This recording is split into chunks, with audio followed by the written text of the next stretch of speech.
My good friend Dr. Grant Turnwald had asked me a couple times to see if I would go down with him to see the Friends for Folks program. And the deal is this, is that my dad was in the FBI for 30 years, and I got to see what often happened with the victims of these crimes. And it was very difficult for me to make the decision to go down to the prison where most of the inmates are, in for life, or they're close to it. So anyway, I had to really think about it hard, and I just, when I have a tough decision, I usually pray. And so I prayed about it and asked for help, and what came to me was that this is the right thing to do. This is what, as a veterinarian, this is a program that I felt had a lot of merit, and so I decided, well, I would go ahead and give it a try. Nothing ventured, nothing gained.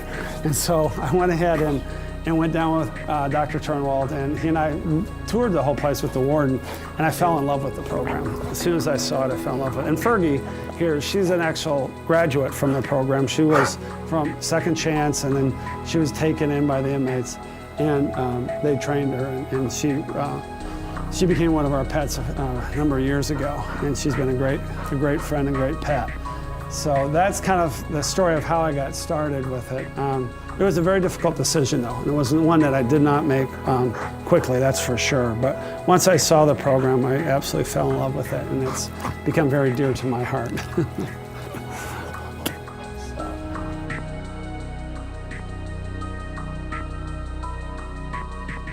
There's not a lot of money in this field, but there's a lot of satisfaction in this field. And it just, you're able to sleep at night when you're able to help a dog. Second Chance saved over 700 dogs from death last year. They rescued Freedom and her pups the night they were to be euthanized, and removed over a pound of ticks from Freedom. Goliath was going to be euthanized because no shelter could spare the funds to buy his heartworm treatment medicine. Second Chance employees bought that medicine with their own money, and now he has a home.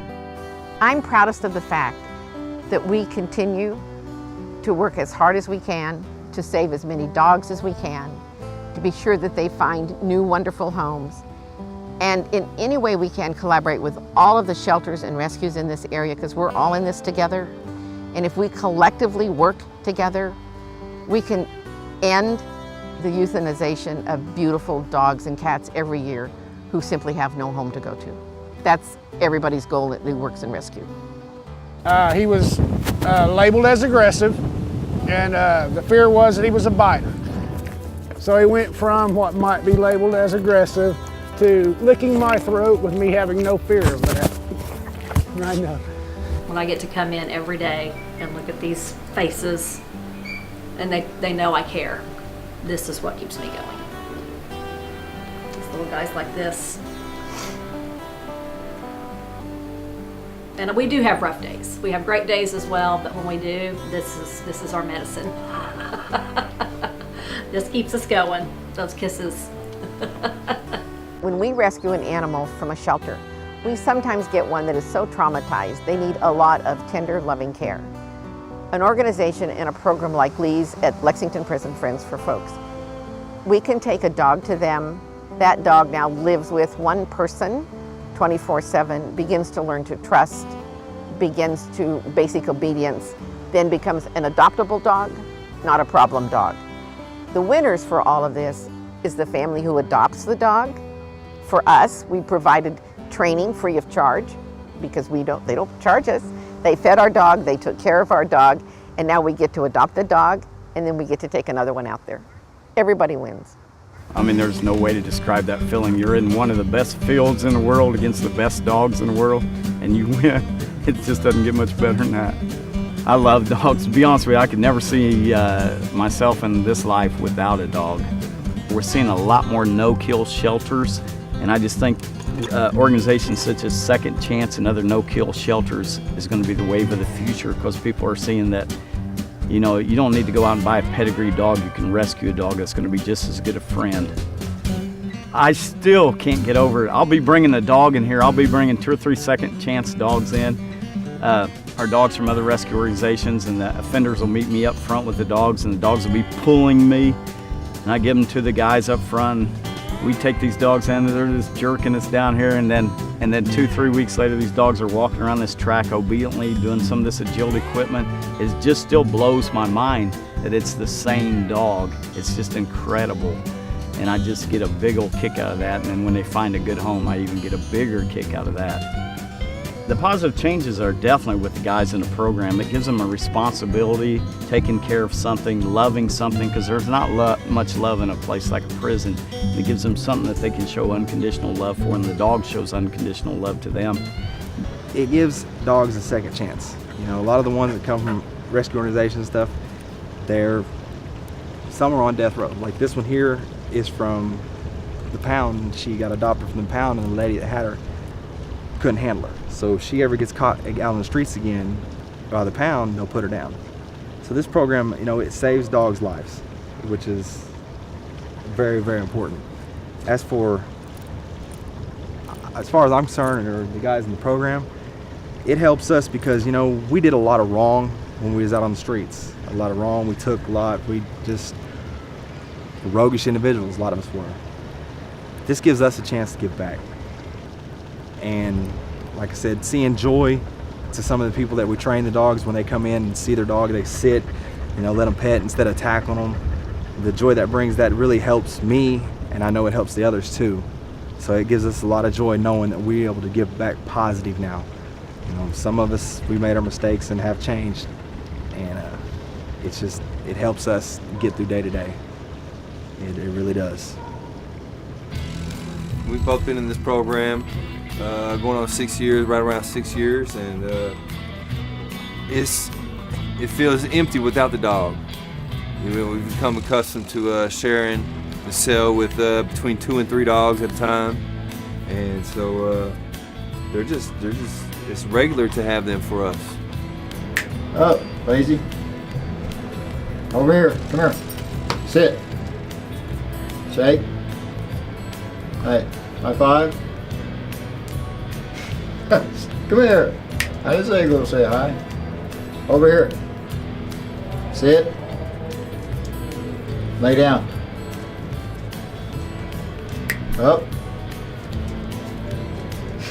You getting all happy for it, huh? Really, every day is a good day with the dog. You know, you got a dog, every day is a good day.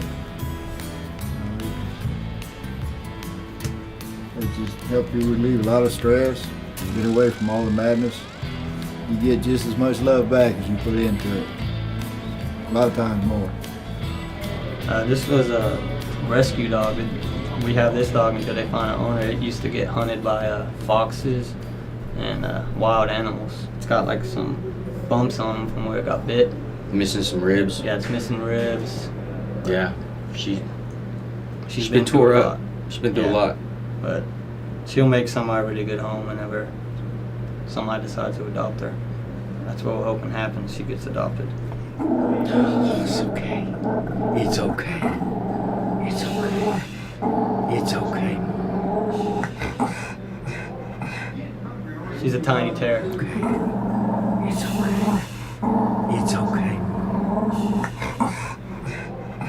He just came from Lake Stanley Draper, which got caught in a dog trap out there.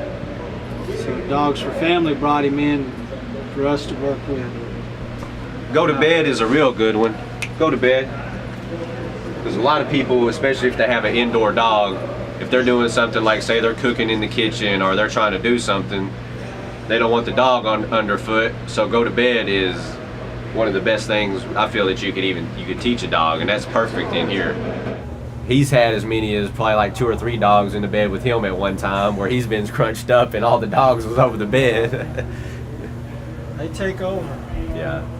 They really do take over sometimes. He's just now learning how to work, walk on a leash, and just the attention or just the touch, really. He just really wasn't used to the touch, and he's getting that. And just all the loving that he's getting, it's gonna help him. Huh, Freckles? Freckles wants some more attentions. Freckles, go up. Stop. Good boy. Go up. Start. Easy. Start. Easy. Come here. Stop. Sit. Good sit, boy. Good sit. Freckles, go up. Good boy. Stop. Good. Ooh. It just still amazes me, as long as I've been around dogs, how you can have these semi-wild dogs. 2 days later, you've seen the inmates are walking them around. They're actually petting them. They're doing really well. You would never ever dream that that was that same dog that was probably running wild less than 3 weeks ago. It's just very amazing. Over the years, man, I know we've placed hundreds and hundreds, if not thousands, of dogs to homes that needed it. We placed dogs with children with wheelchairs or disabilities. We've placed dogs, like I said, with the therapeutics. We've helped do the basic obedience for their training. You know, some of these dogs are on their last legs, so we're in a sense saving their lives, and they're giving us purpose. You know, they're giving us purpose while we're here, and I mean that in itself is a blessing to us.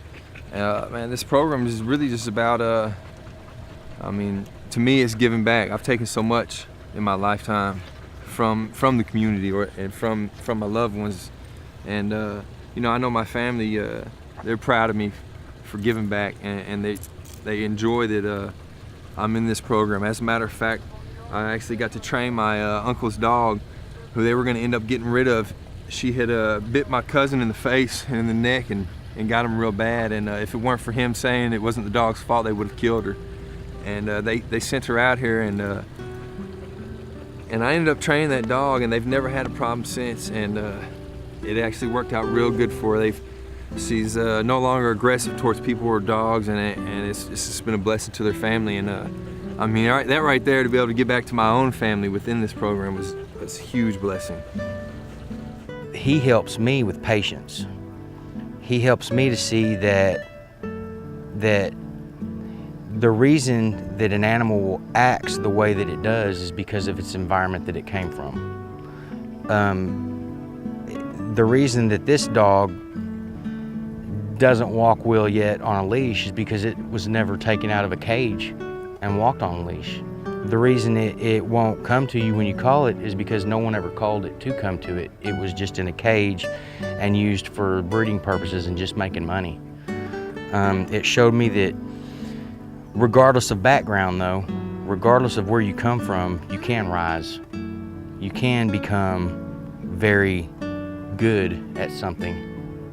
You can excel. Just because you come from a puppy mill or low income or whatever, that is not what chains you down. What chains you down is your mind. That you're not just helping the dogs, you're helping the inmates too. And some people may not like that idea, but you know, I would rather have an inmate that's rehabilitated go out in the world and do something positive than to think that no one cares and go back out there and come right back, because that ain't helping nobody. I look forward to getting back to my family, but some people, they don't have nothing.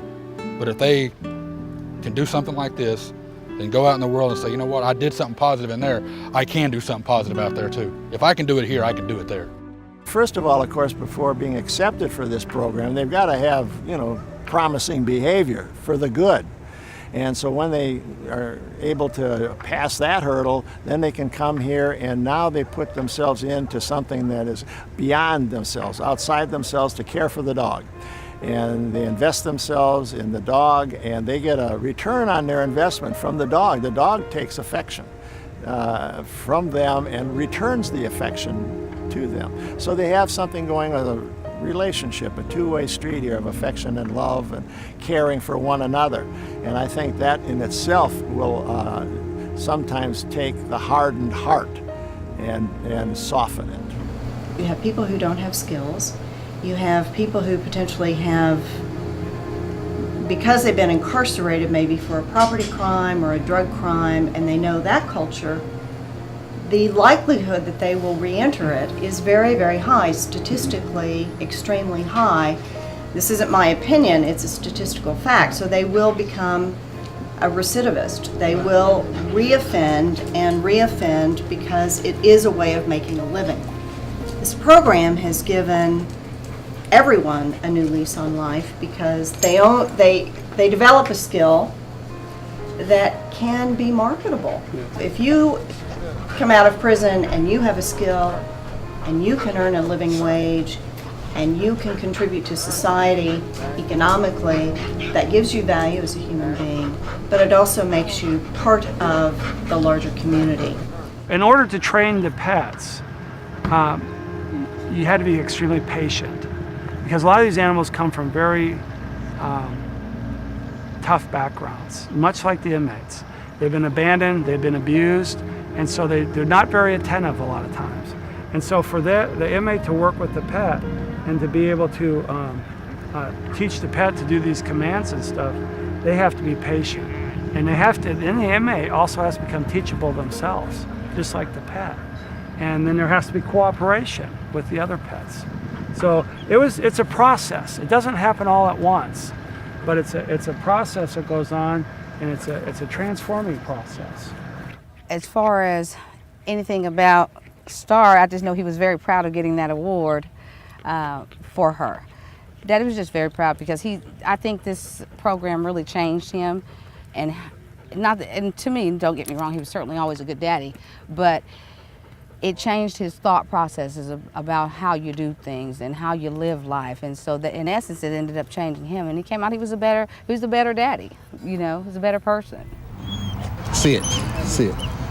Can you speak for me? Star was 4 months old when I met her. She just a little long-legged pup when I got it. It's just cute as can be. Marvin Perry will always remember the day Star walked into his life. My baby girl, aren't you? Huh? You my baby girl? He was an inmate at the Lexington Assessment and Reception Center serving a 50-year sentence for murder. Sergeant Tracy Beckelheimer had rescued Star from an animal shelter in Norman and brought her to the prison to enroll her in the Friends for Folks animal training program. He stopped at the gate and turned her loose, and she just come jump right in my arms. I'd never met her before. I never had anything to do with her. And from that day on, we was good buddies. Easy, stop, back, sit. Good girl. The unlikely pair developed an instant bond and spent the next 4 years together, 24 hours a day. Gil, good girl. Marvin trained Star and saw she had a knack for tracking people. There was nowhere on that compound that I could hide that she couldn't find me. Look in here. Close. Look close. On September 24th, 2002, Sergeant Beckelheimer took Star on her first real hunt. She was an immediate success. She actually found a lady that had Alzheimer's that wandered off an Alzheimer unit at a nursing home and was gone for about 9 hours, and Star was able to find her in 20 minutes. She did what other tracking dogs, search crews, and a helicopter could not. And for that heroic act, Star received the Hero Award this year and was recently inducted into the Oklahoma Animal Hall of Fame.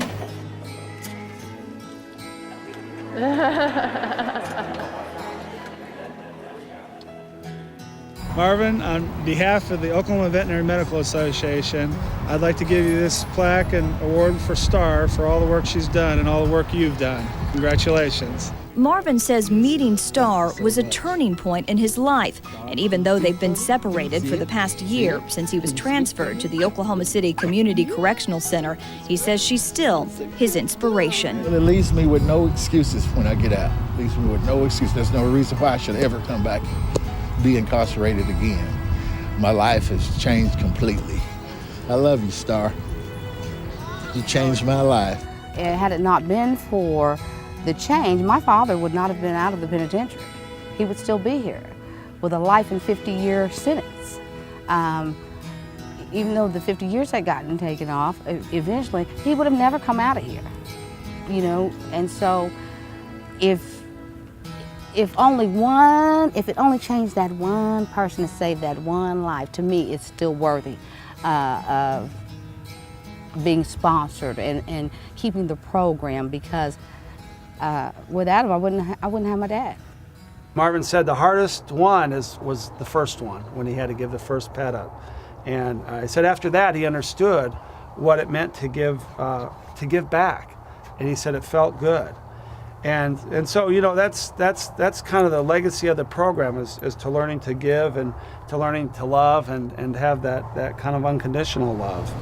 Anytime you express yourself through love and love an animal, it really has such a healing healing capacity to it, and I think that's one of the many aspects of this program that probably doesn't get stated too much, but you can see the love for these animals, or I saw the love for these animals that the inmates had, and the tear in their eye when they gave them away to the new owners, and the sense of having done something that is meaningful to someone else's life when perhaps previously they've been in a position to hurt people.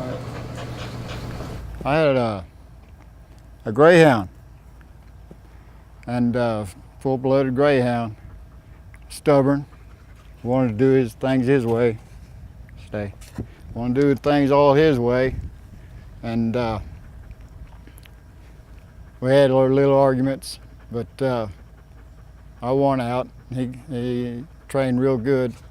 They told me certain things he couldn't do, like sit straight and this and that, but they came and picked him up and he sat straight, you know. But the best thing, the most rewarding one was that one, because they came, they had a little girl and a little boy, but that little girl was scared of the dog. You know, you can tell he backed off. I said, "You gonna take him for a walk?" She's backing off, looking at me crazy. I said, "Here." I told her what to do. I said, "You say it in a commanding voice and hit that leg." She did it. The dog started walking with her, and she just smiled ear to ear. And that right there was worth all of it. You know, made them happy, made them a family.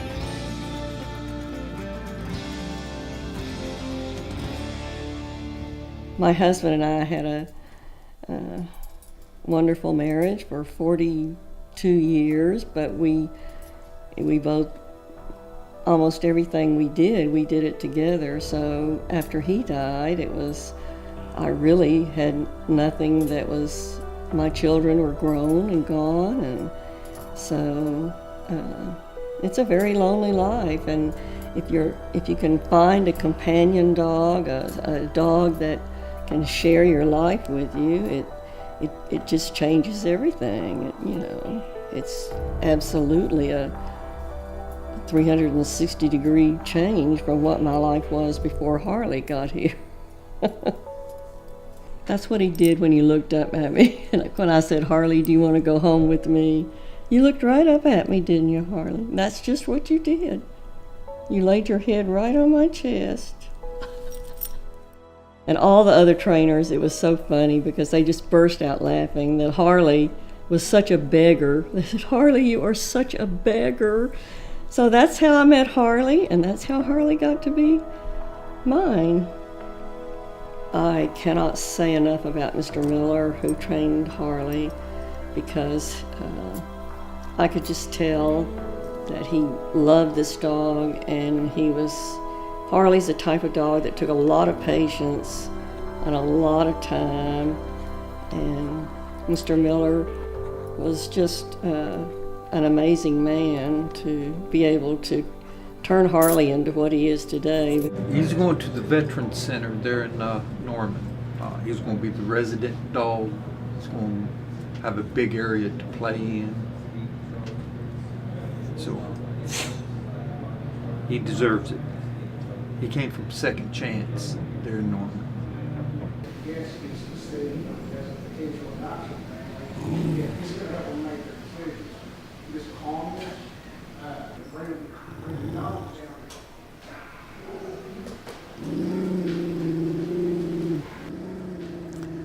When we brought him here, there was no way if somebody would come up to me in the first week and said, "That might be the dog you take to the VA center," I'd have to say, "No, that will not be the dog."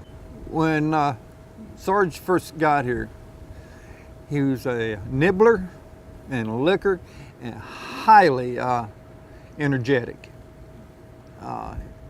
He would never sit this long for us without wanting to lick or bite our hands, you know, playfully, and he would be constantly moving. But little by little, we trained that out of him, and He'll still get hyper, but all you gotta do is say no, and he'll calm just that quick. I'm just glad that he's going where he's going. It's been an honor to train him. Being a vet myself and knowing that he's going to be around him. Yeah. It shows that we care not only about the dogs, but about the community itself, the people in it, and we're trying to do something for them. My view is that it's a privilege to be in the program. I think it means a lot to all of us that are here to know that we can touch lives, you know, in a positive way, that we're rescuing the dogs as well. You know, it just means a lot to us.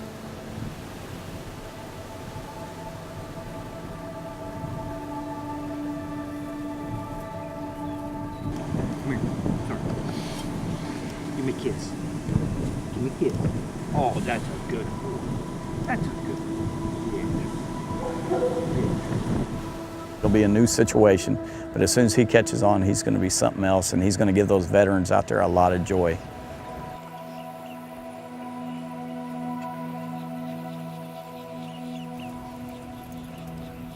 Every step forward is a step to freedom. Yes. Is it too late to change my mind? What's your mind? What do you mean change your mind? About sending me out. He's ready for his next big adventure. You be good to them vets out there. Yeah. Be good. Got it for you. Gonna miss you, buddy. Yeah. Oh, that's a good boy. You take care.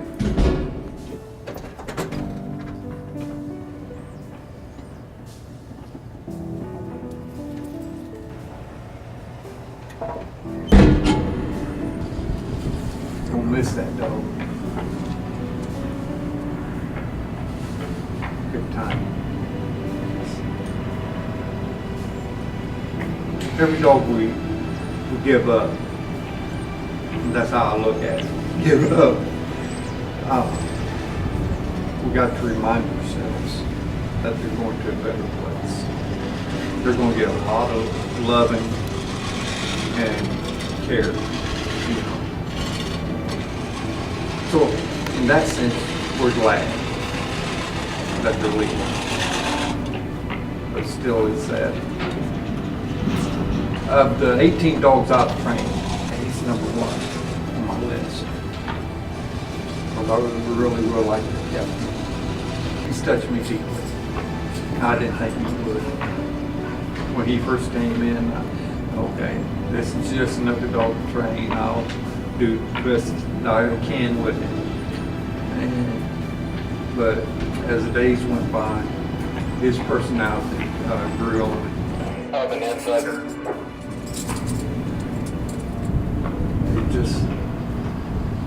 He's a great dog all the way around. Nice search. Look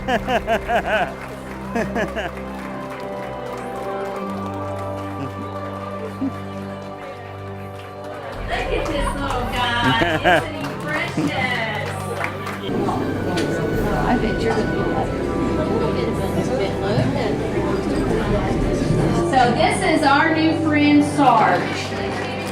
So what a way to celebrate having a second chance, find this dog that was pretty much cast away, and to bring it into their sanctuary and take care of them, and then go to the prison where we have the dog program down there at Lexington, and have Lee Fairchild, who administrates the program down there at Lexington, and take his time with the inmates, and Mr. Bill Miller that took so many months to train Sarge to come here and be a part of your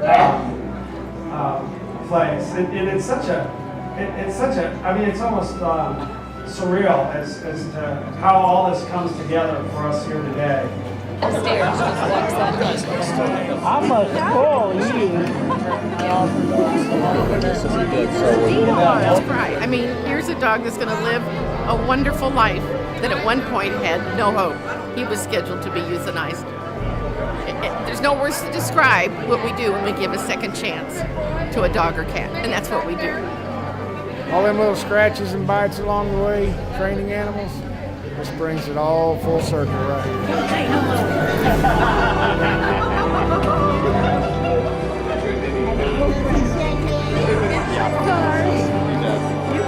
What a great day began to happen. It's just incredible.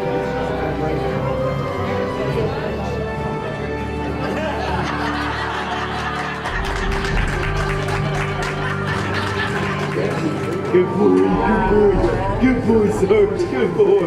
It's a roller coaster. It's been a really roller coaster ride, is what it is when you're dealing with shelter animals. But knowing this dog had potential and that he could make somebody happy, and now to see it happen, oh my gosh. I'm thrilled. I'm very proud.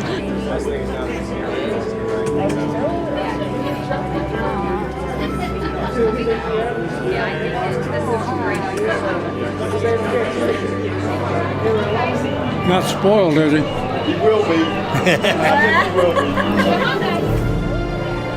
I think he's going to fit right in here. If the pet doesn't trust, it won't learn. And if the inmate doesn't trust, he won't learn. So it's this relationship, this human-animal bond that gives the opening for the first time sometimes in our life to love and receiving love, to giving love, and then to learning. And then that's where this change and transformation occurs.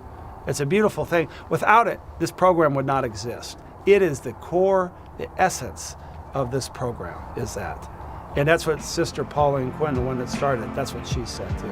And she realized that when she befriended this dog, and it helped save her life.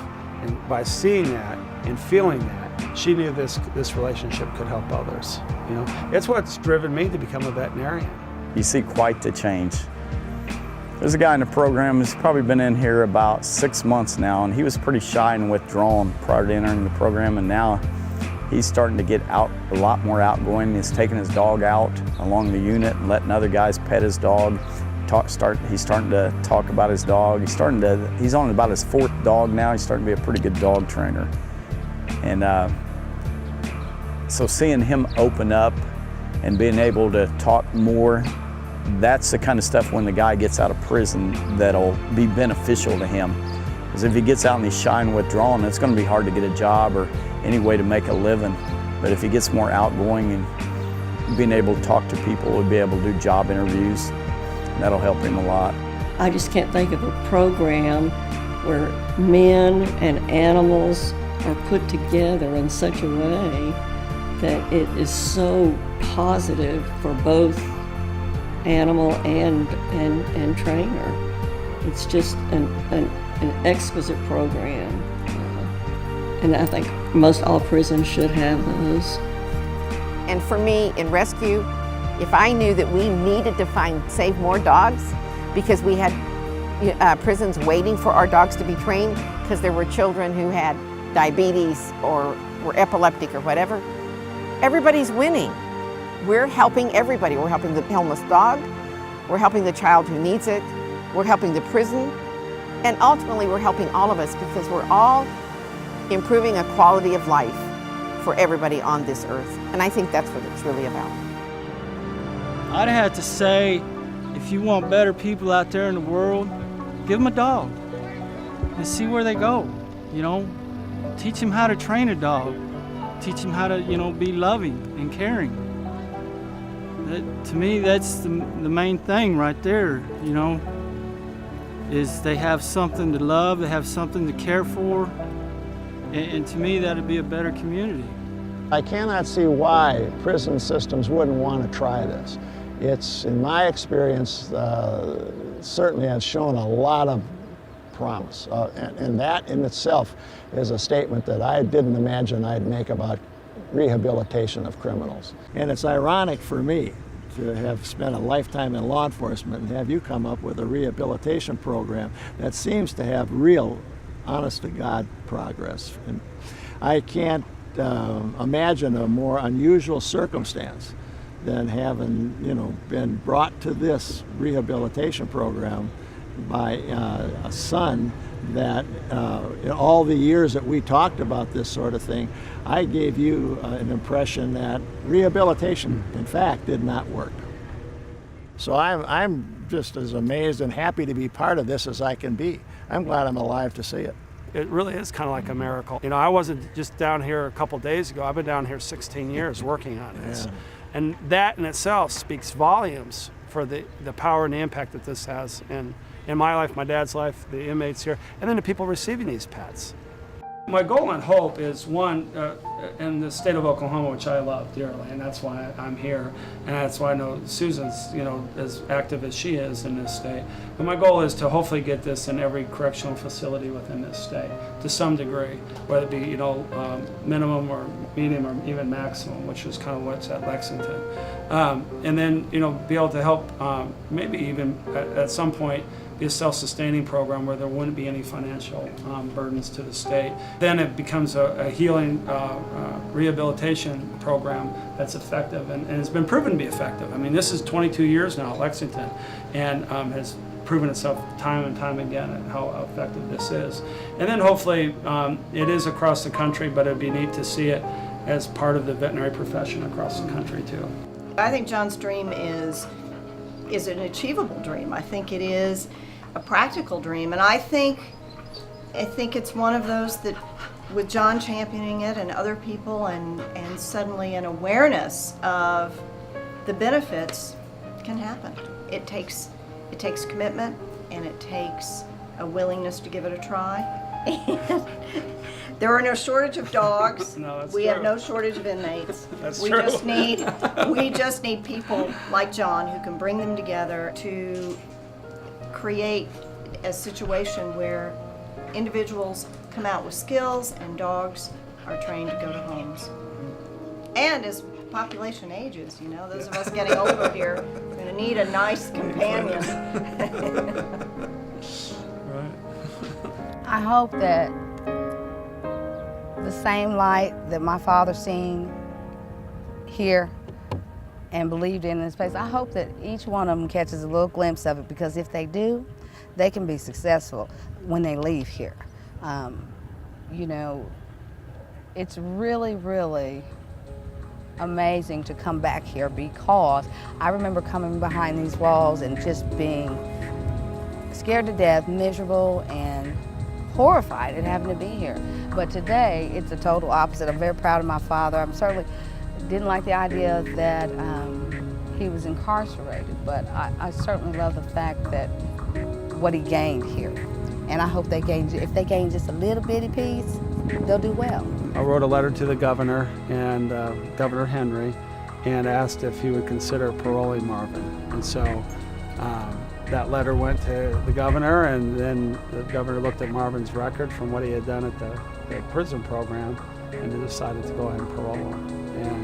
And then once Marvin got out, we continued our friendship and our relationship. And I had Marvin come out here to this place once a week for 2 years and help work on this place. And our relationship continued to develop and our friendship developed, and it just became stronger and stronger. And as I'm sitting here today, this is not how this is supposed to end in this documentary. It's not supposed to end like this. It's supposed to end with Marvin sitting here, he and I joking and kidding and laughing and having a good time like we always did. Always kind of playing jokes on each other and things like that. So the doctor came to me and told him that he had ALS. It's like a lump just grew in my chest and my throat, and I said, to the doctor, I said, that's Lou Gehrig's disease, right? And she said yes. And I was not expecting that whatsoever.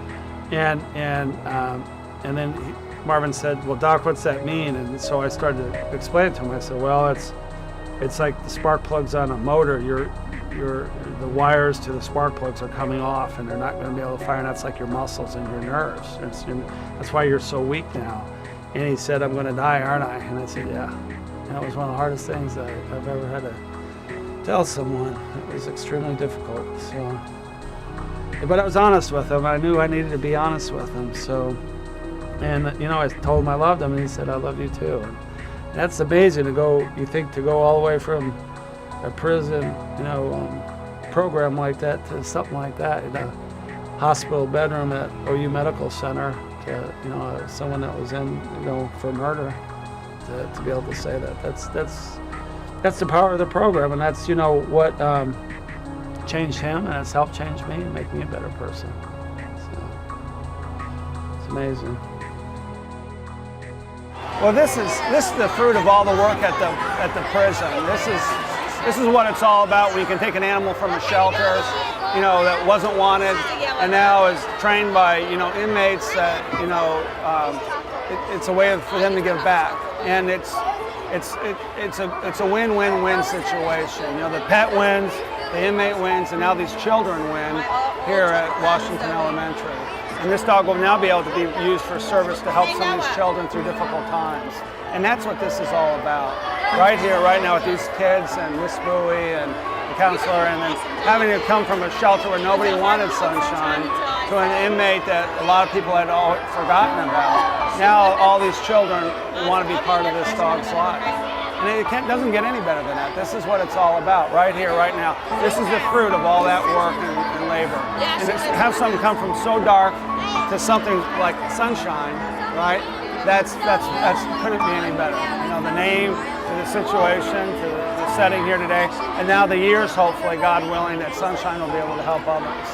And that's the way these inmates can give back too. And that's what this program is all about. So yeah, it's a blessing to be here today.